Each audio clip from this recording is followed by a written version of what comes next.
Hello Taurus, Sun, Moon, Rising, and Venus signs. Kamusta kayo? Sana ba'y nasa mabuti kayong kalagayan? Welcome back po sa Star Tarot. Kung bago kayo dito, welcome din kayo. Thank you sa inyong support. I truly appreciate it. God bless you all po. Taurus, yung reading po natin na to, this is Silip for 2025. So we're going to look into the major energy, no, ng kada buwan po for the entire year. So, magdodraw po ako ng isang card for each month, no, throughout, the year. So, tignan natin kung ano ang ganap. So, this is for the month of January, February, March, April, May, June.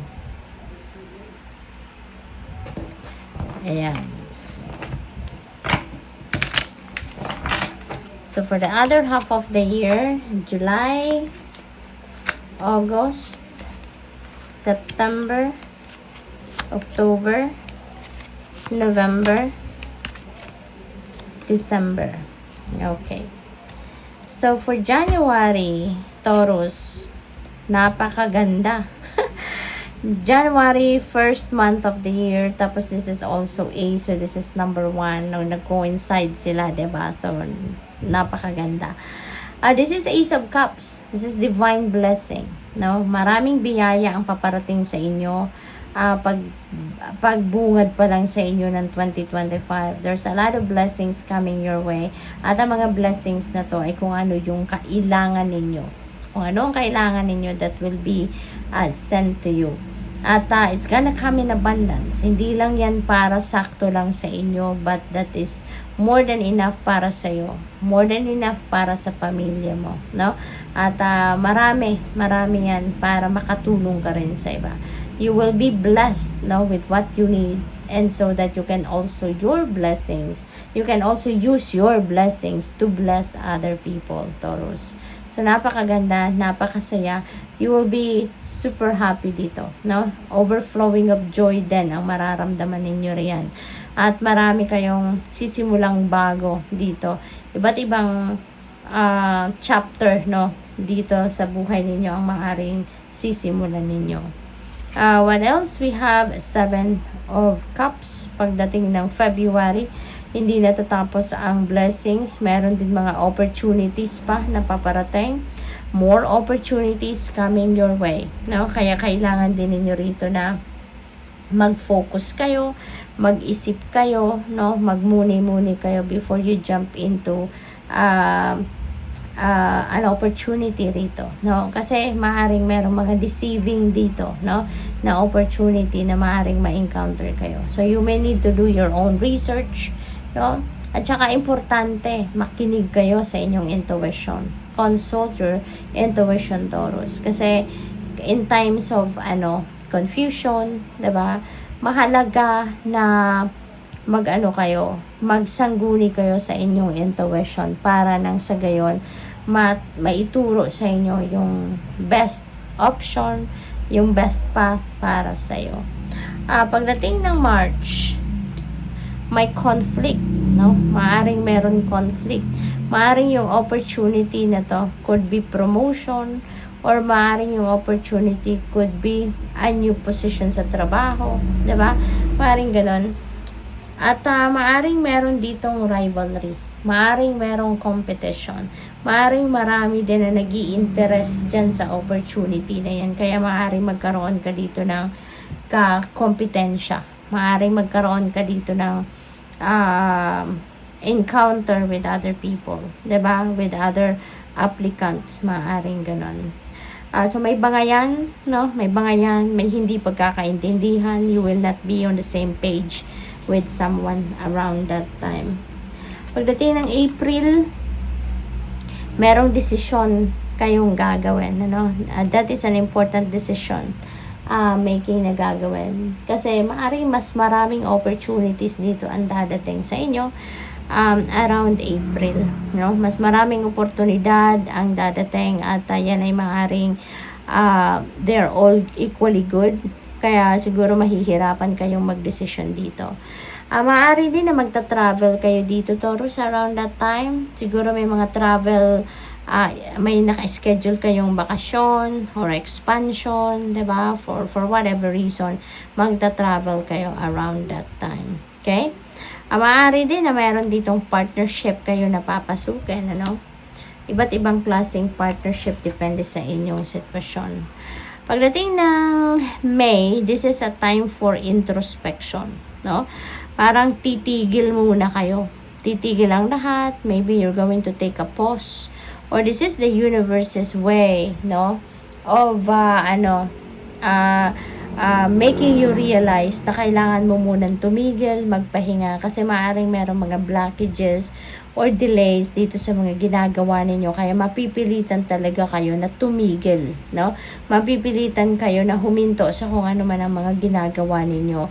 And this is the way of the universe para magkaroon kayo ng panahon, oras para kayo ay magmuni-muni, para kayo ay mag-reflection, no, sa mga pangyayari sa buhay ninyo. Kasi maaring there is new ideas, new plans that may arise, no?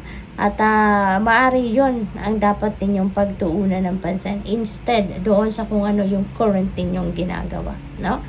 Kaya matatauhan siguro kayo dito that time. Pagdating ng June, the moon energy, guided kayo. May divine guidance na dadating sa inyo. So, you need to pay attention, extra pay attention sa inyong intuition. Because there are a lot of divine guidance na paparating through intuitive messages. At saka, hindi lang yun, no? Talagang gusto ng universe dito na mapunta kayo kung saan kayo dapat mapunta by giving you a lot of guidance. Hindi lang intuitive messages ang ipapadala sa inyo dito, but also dreams. Idadaan din ng universe ang gabay para sa inyo through your dreams. Look at that, kung paano kayo minamahal ng universe. Hindi kayo hinahayaan na hindi kayo magabayan, 'di ba? Sa kaganapan sa buhay ninyo. Dito, make sure that you pay attention to every dream na meron kayo, no? Especially during this time, no, sa June. Kasi mga importanteng guidance yan. Yung mga impormasyon, detalye na makikita ninyo sa inyong panaginip, they are all guidance para sa iyo. Pagdating ng July, may mga anxiety, stress, overthinking, overanalyzing. Siguro kayo na mararanasan dito, no? Maaring hindi pa ito existing na problema, pero poproblemahin nyo na. Parang you are creating your own problem dito. Kasi maaring hindi pa to nangyayari, pero ina-anticipate nyo na. Kaya tuloy, namumroblema na kayo, no, Taurus? Pagdating ng August, ayan, sa King of Cups.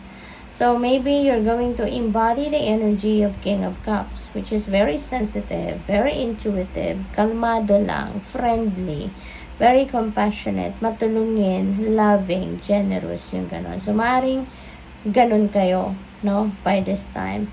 Or, probably, you're going to be dealing with, no, someone that is going to embody the energy of King of Cups. Maaring isa siyang Cancer, Scorpio, Pisces, no? So, maaring yun din ang kailangan ninyo. Maaring kailangan ninyo ng someone na makakasupport sa iyo, makakatulong sa inyo, makakapag-advise sa iyo, something like that, no? September, Page of Wands. Ayan, may mga opportunities na paparating sa inyo rito. Balita, tips, no, na ibibigay sa inyo ng kung sino man regarding opportunities. This is an exciting time for you. You're going to be very inspired, excited dito sa pagkakataong ito kasi mabibigyan kayo dito ng pagkakataon, no, na magawa ninyo yung kung ano yung passion ninyo. Magawa ninyo kung ano yung mga ginagawa ninyo na siguro naging hobby nyo lang, pero dito baka yun ang maging karera na ninyo, baka yun ang maging trabaho ninyo, 'di ba? So yun ang mga balita na maaaring matanggap ninyo dito, link doon sa inyong passion. Pagdating ng October, napakaganda nito for singles, no? Kasi si Knight of Cups, this is an energy of parang merong manliligaw, merong mag-o-offer ng love, merong magpo-profess ng romantic interest, no, sa inyo if you are single. So maaaring meron ditong makikipag-date sa inyo. Someone is going to ask you out on a date, something like that. This could also be an offer of love, Taurus, para sa iba sa inyo. Maaaring meron ditong offer of apology, no? Maaaring merong magsusorry sa inyo dito, Taurus.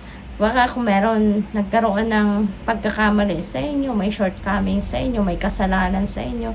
So, maaaring at this time, baka ma-realize niya, 'di ba? Magkaroon na siya ng lakas ng loob na humingi ng inyong kapatawaran, no? Or mag-sorry na sa inyo.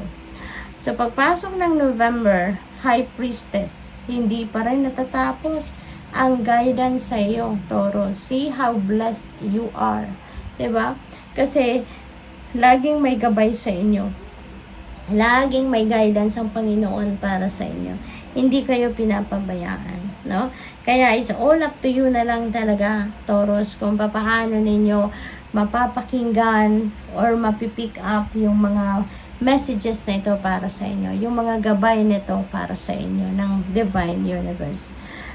Intuition will be on point. Your psychic abilities will be heightened around November. Kaya pay attention to that mga symbols, synchronicity, signs, vision na ipapadala sa inyo, intuitive messages, dreams, no, yung ganon.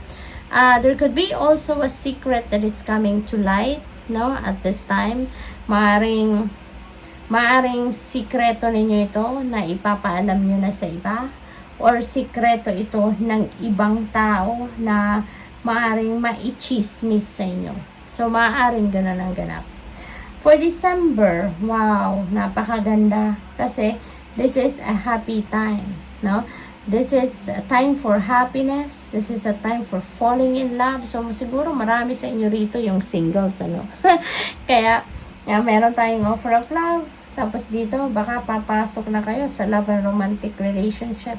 Baka magliligawan, magsisimula ng ligawan dito. Pagkatapos doon, magiging official na kayo, no? So, posible yan para sa iba sa inyo.